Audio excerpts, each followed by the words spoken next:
This is what lazy, irresponsible, greedy bastard landlords do to their properties. Is they ignore them, don't do proper maintenance, and this is the condition that the windows in this house were.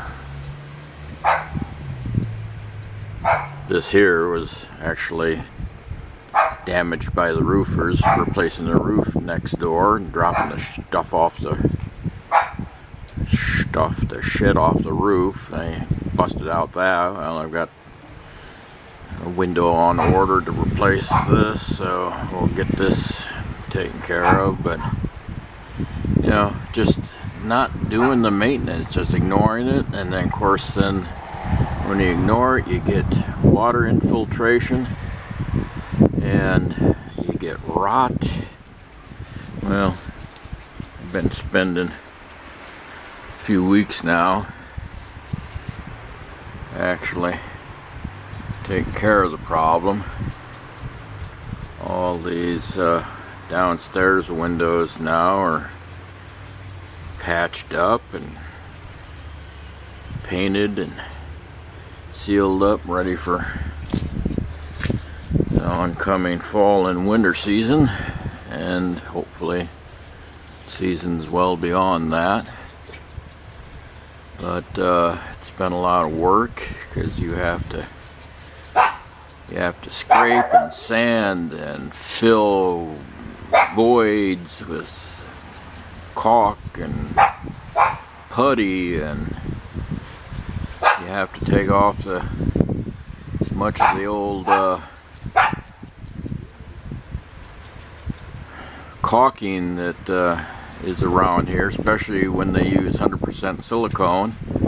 You have to clean all that off, and then before you can do anything else, because you can't paint or caulk over that, it has to be removed, and that's a time-consuming process. And you hear Shelly, the neighbor dog, barking at me. It's okay, Shelly Belly, it's me. But yeah, a lot of work just in maintaining, doing the neglected maintenance on these windows.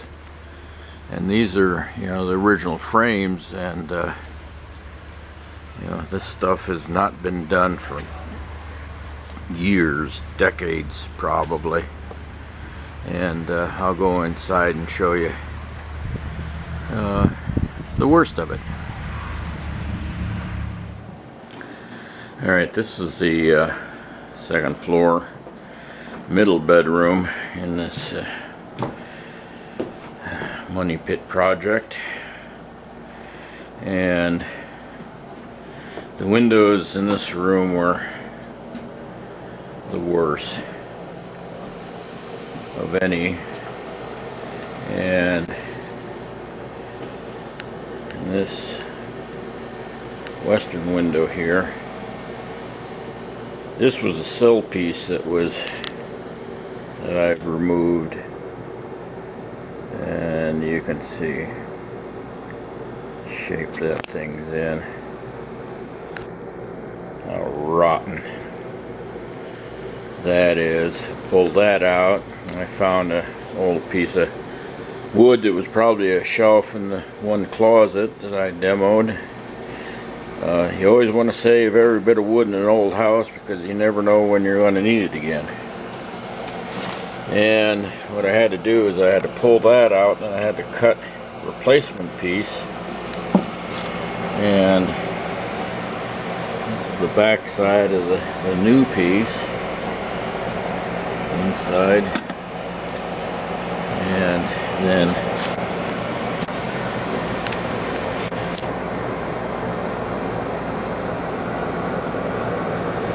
I get my head out here, you can see the new piece, other side here.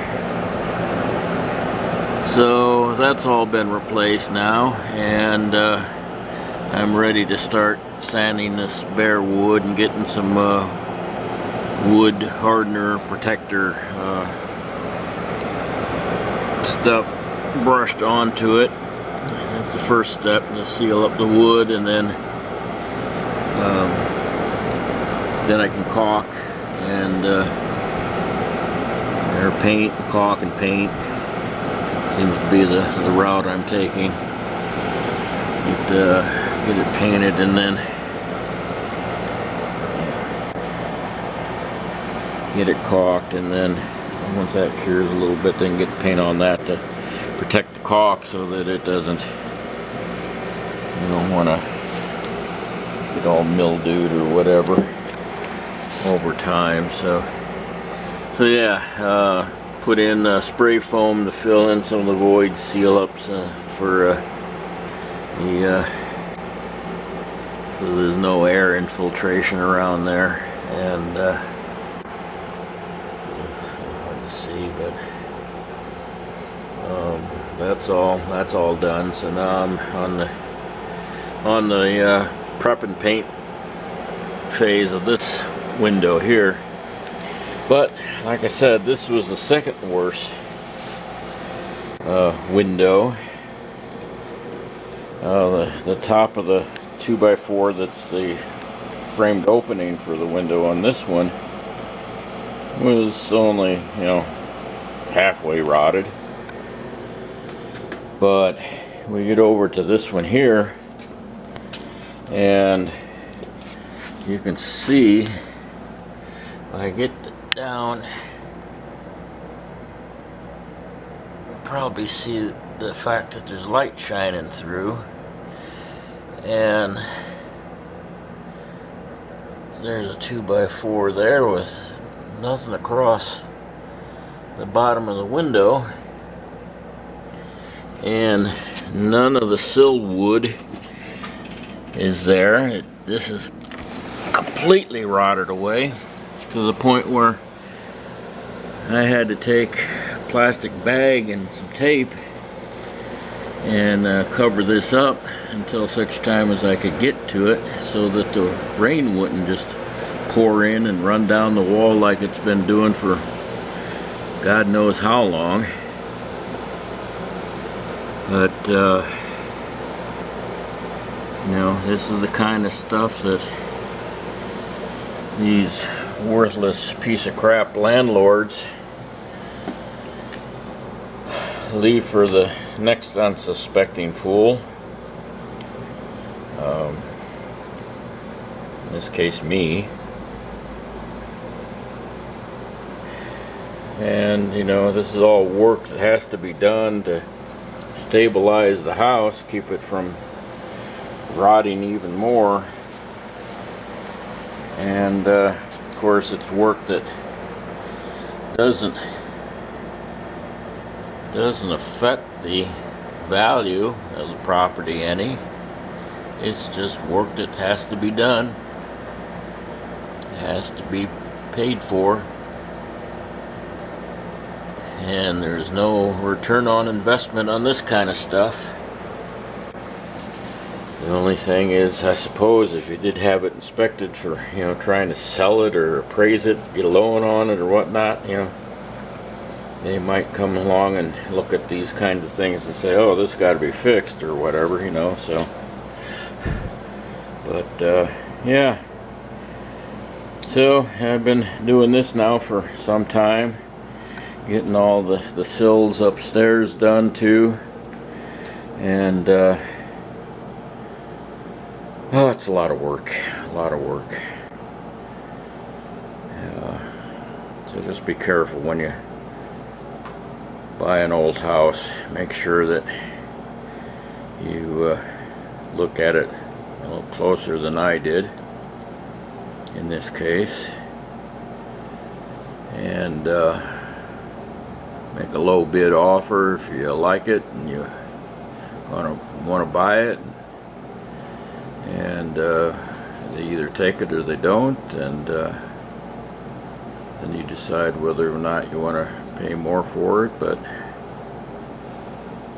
yeah, you're gonna be putting a lot of work in on it, and so just know what you're getting into. And of course you never really know for sure what you're getting into until you open up the walls and find stuff after the fact. But that's just what you do when you end up buying an old house. But well, it's like this ceiling that I've patched back in here. When I pulled down the lath and the insulation that was up there, I found what is it, the width of that bigger width there, that drywall. I found that almost 3/4 of the way rotted from leaks around the chimney, no doubt, and then rot on 2 more ceiling joists. So I ended up replacing the long piece there, and that was a chore, and then scabbing on some wood, cutting away some of the rot and scabbing on some wood so I have something to mount drywall to and get that all patched up again. So you know, until you open it up, you don't find those kinds of problems. But you know, you get into it and you discover you know, years and years of neglect. It took more than several decades of neglect to cause that 2x6 to rot like it did. So that's the story of this house, is just neglect, you know, covered up, forget about it, do the least amount of work necessary to stop the leak, and you know, of course then that doesn't last long, and then you end up, you know, getting more water infiltration and more rotting and what have you, and just, you know, cover it up, forget about it. So yeah, and that's pretty much Richmond, Indiana too, I'm afraid. The whole town is full of magnificent old houses that people are just letting rot. And of course a lot of that's economic problems, but you know, this town is just full of rotting houses. Never buy another old house in this town, and this project is probably the last one this old fart's gonna get into. So yeah, lovely, lovely, lovely. A lot of work to fix up all the neglect over the years. So, well, that's what I got on this, so moving on.